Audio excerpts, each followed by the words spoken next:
The black hearse gleamed under a bruised, overcast sky, its polished surface mirroring the heavy purple clouds as it led a somber procession of cars through the quiet streets. Each vehicle carried mourners weighed down by grief for Margaret Caldwell, a woman whose kindness and wisdom had woven her into the heart of their community. A matriarch, a mentor, a beacon her loss left a void no words could fill. Inside the hushed cars, memories hung thick, broken only by the soft hum of engines and stifled sobs.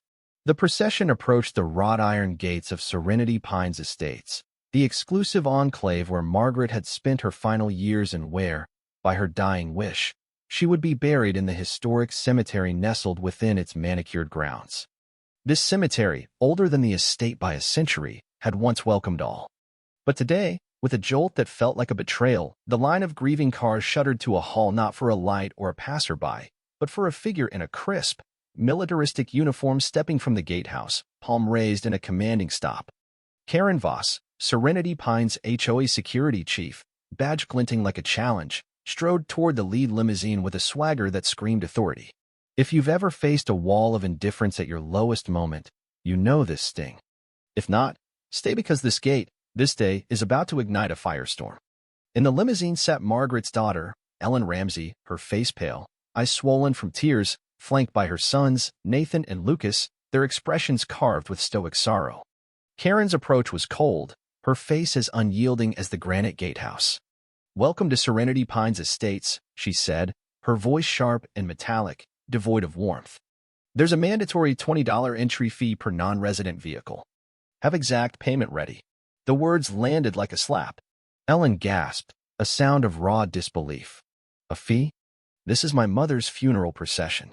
Margaret Caldwell is being laid to rest here, in her home." Her voice cracked with grief and outrage. Karen, unfazed, consulted her clipboard, tapping a line with a manicured nail.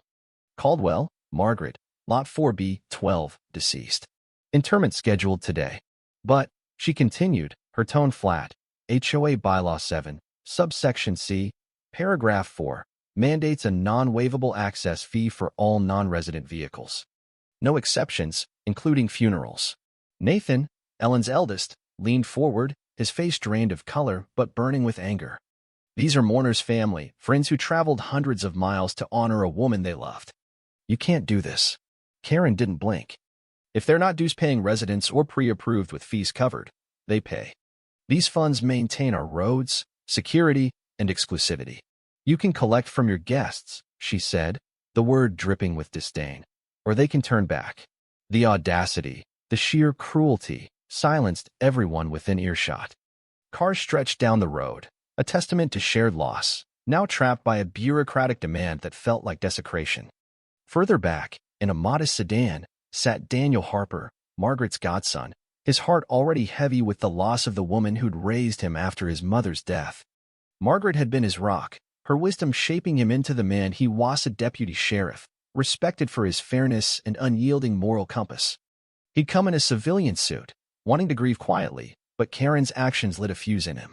Serenity Pines was notorious for its obsessive rules, but this holding a funeral hostage for cash was obscene. Beside him, his wife, Laura, gripped his hand, her voice trembling. "Daniel, this is monstrous." He unbuckled his seatbelt with a click. "Unacceptable," he growled. "Stay here." He stepped out, his strides long and deliberate, passing cars where mourners watched with a mix of despair and hope. They knew Daniel Harper's quiet strength, his ability to cut through nonsense. If anyone could end this nightmare, it was him. At the gate, Karen's voice grew shrill, relishing her power.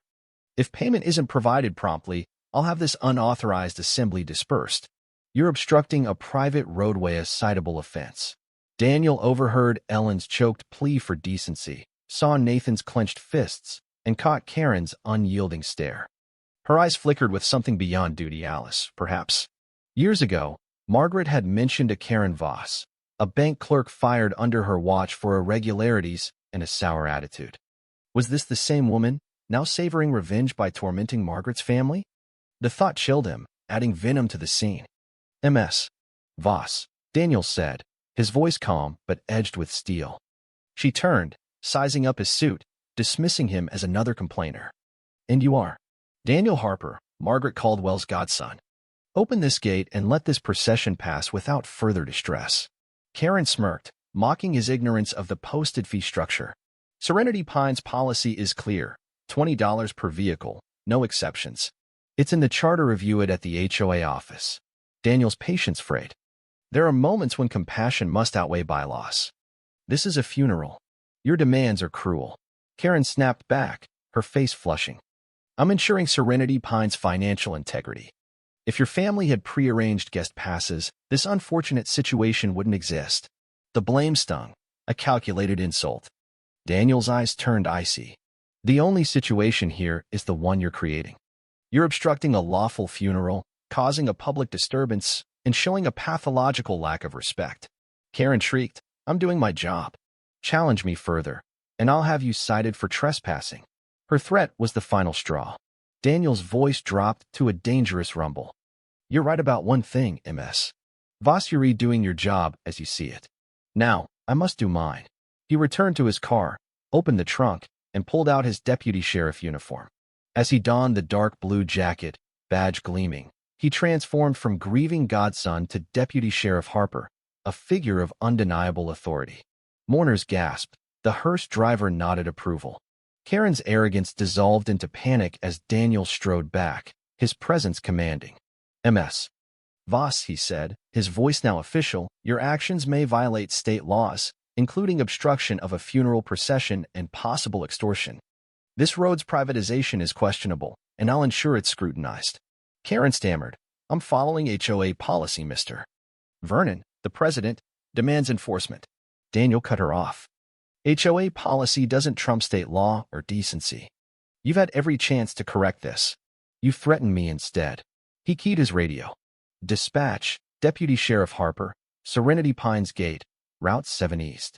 Send 2 units, Code 2, for a public order issue and possible unlawful detention. Discretion advised due to a funeral. Karen's face crumpled. You're arresting me for my job? I'm detaining you for questioning, Daniel corrected, for obstructing a sacred right and potential extortion. Open the gate, or I'll have failure to comply. Trembling, Karen fumbled with the controls. The gates groaned open, a symbol of exclusion yielding to justice. The procession rolled forward, Ellen mouthing, Thank you, Daniel, through tears. 2 patrol cars arrived, lights off, and Karen was escorted away, her authority shattered. HOA President Howard Vernon arrived in a golf cart, blustering until he saw Daniel's badge. A misunderstanding. MS. Voss is diligent, perhaps overzealous. Mourners scoffed, one shouting, diligent at cruelty. Daniel's voice was ice.